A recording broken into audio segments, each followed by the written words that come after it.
నమస్కారం. నమస్కారం. నమస్కారం అండి. రండి కూర్చో. డ్రా అవసరం అవసరం ఇక్కడ బాగుంది. రండి. ఇదే బాగుంది. రండి రామ్మా. ఇట్రా నువ్వు. ఇట్రా.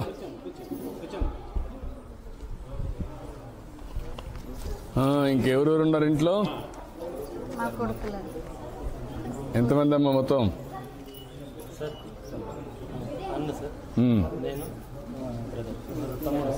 రండి. ఇట్రా రండి. తీసుకోండి కుర్చీలు తీసుకోండి.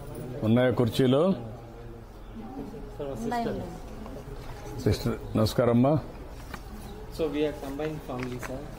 We are 15 members. 15 మెంబర్స్ ఉన్నారా? ఇప్పుడు మీరందరూ కూర్చుంటే మీతో నేను కాసేపు మాట్లాడాలి. అయితే ఎక్కడ కింద కదా ఆడుంది కదా కదా అక్కడ ఉంది కదా అంటున్నా. నువ్వు అంతా డిసిప్లిన్ పెట్టావు.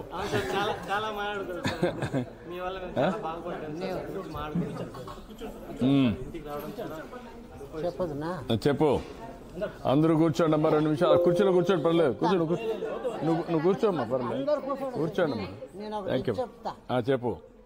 వినరా భారత వీరకుమార విజయము మనదేరా అండపిండ బ్రహ్మాండ నాయక మల్లెపూల మాల శ్రీగోపాల రాధాలోల శ్రేయని పరిపాల. ఆ పరిపాలనలో చిన్న బాలుడు లోకేశుడు 360 దినాలు బాధపడి రాత్రి పగలు. ఎవరికి వస్త్రమో? మన స్వతంత్రానికి వస్త్రం. 53 దినాలు నువ్వు అజ్ఞాతవాసం చేస్తువి. ఆ చేసిన నాడు నీళ్ళ అర్ధము నేను పంచుకుంటున్నా.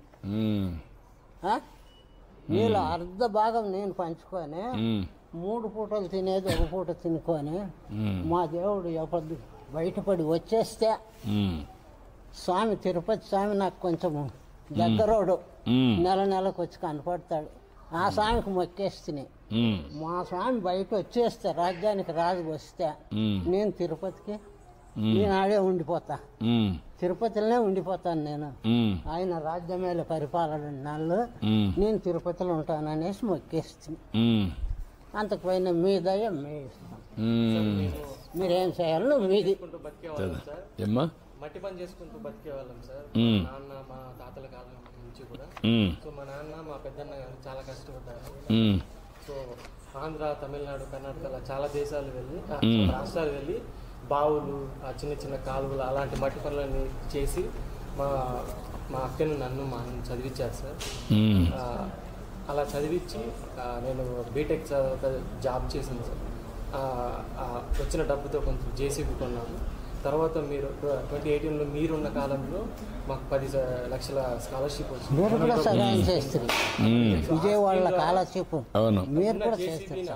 మీరు ఇచ్చిన గవర్నమెంట్ సహాయంతో అమెరికా వెళ్ళి అక్కడ సెటిల్ అయ్యాను సార్. ఆల్మోస్ట్ 8 years అక్కడ ఉన్నాను. అక్కడే రీసెంట్గా పెళ్లి చేసుకున్నాను. బాబు కూడా పుట్టాను. సో ప్రస్తుతానికి చాలా సంతోషంగా హ్యాపీగా ఉన్నాం సార్.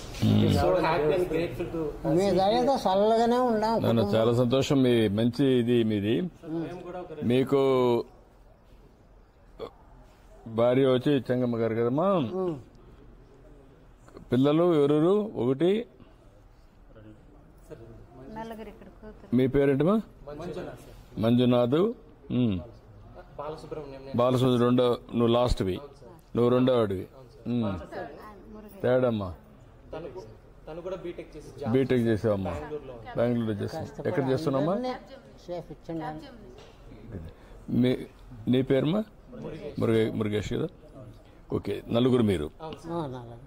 నలుగురిని 2 ఇంజనీర్లు చేసావు. ఇంజనీర్లు చేసావు. నువ్వేం చదువుకున్నావమ్మా ఊర్లో? నువ్వు ఇంటర్మీడియట్ చేసావు.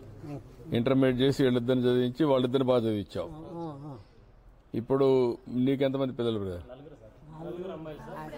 4 అమ్మాయిలు. అచ్చా. ఓకే. ఇప్పుడు రిసీవ్ చేశాను 4 అమ్మాయిలు. ఇప్పుడు మీరు ముగ్గురు, 2 ఇంటర్మీడియట్. 2 ఇంటర్మీడియట్. మీరమ్మా డిగ్రీ బీటెక్ చేస్తున్నావు. Second year. వాళ్ళే ఇచ్చారు. అందుకే అడిగాను నేను. Okay. Good. I'm very happy. కూర్చోండమ్మా. తర్వాత ఇంకా మిగిలిన వాళ్ళు నీకొచ్చి ఇద్దరు బలేరా ఏం చదువుతున్నావు నువ్వు? ఏమ్మా నీ పేరుమా? దీక్షిత్. నీ పేరుమా? 8th class. నీ పేరుమా? సౌతి. ఓకే. ఎక్కడ చేస్తున్నారు? బెంగళూరు నారాయణలో. Okay, good. థ్యాంక్ యూ అమ్మా. మీ పిల్లలు ఏం చేస్తారమ్మా? నమస్కారం. మీ మామగారమ్మా పర్మనెంట్లో ఉంటారమ్మా.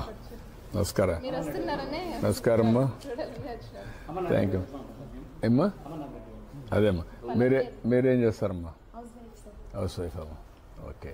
మీరు అక్కడ మీ ఆయన ఏం చేస్తారమ్మా? మీరేం ఎక్కడ? బెంగళూరులో. ఇద్దరు ఐటీలో ఉన్నారు. ఓకే. నీకెంత వస్తుంది డబ్బులు? 1 lakh. అమ్మాయి మీకుమా? 60,000 వస్తుంది. ఓకే. ఇద్దరు అక్కడే సెటిల్ అయ్యారు. ఓకే. అదే చెప్పాడు పాప చెప్పింది. ఏది? మామ. ఓకే, కూర్చోండి. థ్యాంక్ యూ అమ్మా. మీ పెద్ద సిస్టరా? నువ్వు ఎక్కడ ఉంటావమ్మా? పక్కన ఉంటావమ్మా. ఓకే. నీకెంతమంది పిల్లలమ్మా? మీరు. ఓకే. ఏం చేస్తారు వాళ్ళు? నలుగురు చదువుకుంటున్నారు.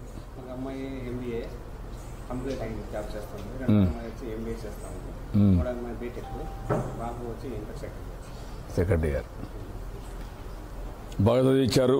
చదువుకున్న ఫ్యామిలీ. కూర్చోమ్మా, కూర్చో. అంతా కూడా బాగానే.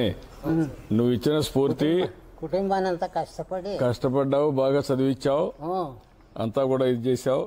నీ మరిగిన రాష్ట్రాన్ని బాగు చేయాలని నేను తిరుగుతున్నా. అందుకని నువ్వే మాట చెప్పావు.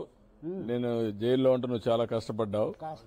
నేను ఎందుకని ఇప్పుడు సగం తీసుకొని ఒంటి పూటే తినేసి 53 రోజులు త్యాగం చేశారు. మీలాంటి వాళ్ళు చాలా మంది త్యాగం చేశారు. ప్రపంచం అంతా చేశారు. మీ అందరి ఆశీస్సులతోనే ఈరోజు మళ్ళా బయటకు వచ్చాం. వెరీ సంతోషం. ఈ ఊరికే మీకు అందరికీ జ్ఞాపకం చేద్దామని 1 సంవత్సరం అయింది. మీరు ఏదైతే కోరుకున్నారో ఒక సుపరిపాలనలో ఎన్నో ఇబ్బందులుంటే అధిగమించి ఈరోజు ఒక్కొక్క అడుగే ముందుకేసుకుంటా వచ్చాం. ఇంకా కొంచెం చేయాల్సిన పనులు చాలా ఉన్నాయి. తప్పకుండా మీ అందరి ఆశీర్వాదాలు చేస్తాను. ఇప్పటికే ఇంట్లో కూడా తల్లికి వందనం వచ్చిందమ్మా. ఎవరికి వచ్చింది? నీకు వచ్చిందా? ఇద్దరికి వచ్చిందమ్మా. ఇద్దరికి వచ్చింది. పెన్షన్ వస్తుందా? వస్తుంది. రేపు గ్యాస్ సిలిండర్ కూడా, గ్యాస్ కూడా ఇచ్చారు కదమ్మా. గ్యాస్ కూడా ఇచ్చాం. ఓకే. అవన్నీ బాగా వచ్చాయి. ఇప్పుడు అన్నిటికంటే కూడా మీరు సమాజానికి, మీ కుటుంబానికి బాగా ఉపయోగపడ్డారు. మీ కుటుంబానికి, మీ తండ్రి గారు కష్టపడిన విధానానికి కుటుంబం ఒక స్థాయికి వచ్చింది. చాలా సంతోషం. చిన్న రైతుగా ఉండి ఆయన మీ అందరి కోసం కష్టపడ్డాడు. ఇంకా రాబోయే రోజుల్లో ఆయన కూడా అందరూ బాగా చూసుకొని, అందుకే నాకు ఒక ఆదర్శం ఏంటంటే కుటుంబం అంతా కలిసి ఉన్నారు. పైకి వచ్చినా కూడా మీరు కలిసి ఉన్నారు. అది కూడా మంచి శుభ పరిణామం. ఇప్పుడు రాను రాను కుటుంబాలన్నీ విడిపోతున్నాయి. ఇప్పుడు మీరు ఇంకా అందరిని కూడా చూశాను. ప్రతి ఒక్కరు 2-3 పిల్లలు ఉన్నారు. మీరు జనాభా మేనేజ్మెంట్ కూడా మేనేజ్ చేస్తున్నారు. ఇంట్లో కూడా పిల్లలు బాగా కనపడుతున్నారు. చూడడానికి కూడా చాలా సంతోషంగా ఉంది. ఆ అమ్మాయి చూడు, సెల్ ఫోన్ పెట్టుకున్నా. మీ పాపమా, నువ్వు బాగా నేర్పించేసావు. మొబైల్ ఏంట్రా, ఏం చేస్తున్నావు?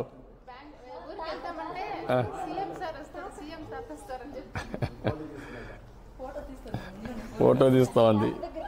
ఇంకా వీళ్ళు పుట్టతానే సెల్ ఫోన్లు తీసుకుంటే ఎంత తెలివి వస్తుంది వీళ్ళకి. ఇంకా స్మార్ట్ కిడ్స్. ఇట్రా పిల్ల అమ్మాయికి ఫోన్ తీస్తా ఉంటుంది. ఎట్లా ఫ్యామిలీ అంతా ప్లానింగ్ చేస్తున్నారా కుటుంబాన్ని ఇంకా పైకి తీసుకురావడానికి? మీరు నువ్వు ఒక పని చేసావు, అందరినీ కలిపావు, విడిపోకుండా అంత బయట పోకుండా కాపాడావు, కలిపావు. ఆయన అమెరికాలో ఉన్నా, ఈయన బెంగళూరులో ఉన్నా, ఈయన ఇక్కడున్నా, ఆవిడ ఇంకా బెంగళూరులో ఉన్నా. ఆవిడ ఇంకా పక్క ఊర్లో ఉన్న అందరూ కలిసి పనిచేసి అందరూ బాగా చదువుకున్నారు. చాలా సంతోషం. సార్ మా వంతుగా ఒక 2 కుటుంబాలు అడాప్ట్ చేసుకుని మేము హెల్ప్ చేయడానికి చేయండి అమ్మా. అందుకే ఎందుకంటే నేనేమంటానంటే సమాజం మనకి ఇది ఇచ్చింది. నేను కూడా సమాజం కోసం సమాజం ఒక అవకాశం ఇచ్చింది. రాత్రింబగళ్ళు కష్టపడుతున్నా. నేను అందుకనే P4 తీసుకొచ్చా. P4 అంటే మార్గదర్శి బంగారు కుటుంబం. ఒక మార్గదర్శి ఒక కుటుంబాన్ని కానీ 2 కుటుంబాలు కానీ పైకి తీసుకురావాలి. ఇప్పుడు మీరున్నారు, ఆయన కష్టపడ్డాడు, ఆయన్ని చదువు నిలిపేసినా నిన్ను కూడా మధ్యలో నిలిపేసినా మీ ఇద్దరు కలిసి ఆయన గైడ్ చేశాడు కాబట్టి వాళ్ళిద్దరిని బ్రహ్మాండంగా చదివించారు. ఇప్పుడు దానివల్ల మీ ఫ్యామిలీ అంతా బాగుపడింది. ఆయన అమెరికాలో సెటిల్ అయ్యాడు, మీరు బెంగళూరులో ఇచ్చేసి ఆ అమ్మాయి కూడా బెంగళూరు చేసుకుని అందరూ పైకి వచ్చారు. ఇది ఆయన పడిన కష్టం, త్యాగం. సమాజం ఆయనకు సహకరించింది. అప్పుడు ప్రభుత్వం కూడా మీకు సహకరించి ఏదైతే మేము కూడా అధికారంలో ఉన్నప్పుడు మీకు విద్య విషయంలో కానీ ఆర్థిక సహాయం కానీ అవి కూడా చేశాం. ఇప్పుడు అందరి బాధ్యత కింద నుండి వాళ్ళని పైకి తీసుకురావాలి.